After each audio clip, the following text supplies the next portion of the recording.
হজরত মূসা আলাইহিসসালাম ছিলেন আল্লাহ তাআলার একজন মহান নবী। তিনি ফেরাউনের জুলুম থেকে বনী ইসরায়েল জাতিকে মুক্ত করার জন্য আল্লাহর পক্ষ থেকে পাঠানো হয়েছিল। একদিন তিনি আল্লাহর নির্দেশে বনী ইসরায়েল জাতিকে নিয়ে মিশর থেকে বের হয়ে যান। ফেরাউন বিষয়টি জানতে পেরে একটি বিশাল সেনাবাহিনী নিয়ে তাদের ধাওয়া করে। অবস্থাটি এমন হয় যে সামনে বিশাল সমুদ্র আর পেছনে ফেরাউনের সৈন্যরা। বনী ইসরায়েল ভয় পেয়ে যায় এবং বলে, আমরা তো ধরা পড়ে গেলাম। তখন হজরত মূসা আলাইহিসসালাম বললেন, কখনোই না। আমার রব পরওয়ারদিগার আমার সাথে আছেন, তিনি অবশ্যই আমাকে পথ দেখাবেন।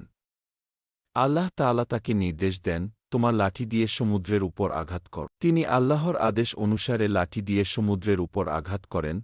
তখনই সমুদ্রের পানি দুই পাশে সরে গিয়ে মাঝখানে একটি শুকনো রাস্তা তৈরি হয়। হজরত মূসা আলাইহিসসালাম তার জাতিকে নিয়ে সেই রাস্তা দিয়ে নিরাপদে পার হয়ে যান। পেছন থেকে ফেরাউন ও তার সৈন্যরা সেই পথ দিয়ে আসতে গেলে সমুদ্র আবার আগের মতো মিলিত হয়ে যায়। ফলে তারা সবাই পানিতে ডুবে মারা যায়। এই ঘটনা আমাদের শিক্ষা দেয়, আল্লাহর উপর দৃঢ় বিশ্বাস ও ভরসা থাকলে যে কোনো কঠিন বিপদ থেকেও মুক্তি পাওয়া যায়।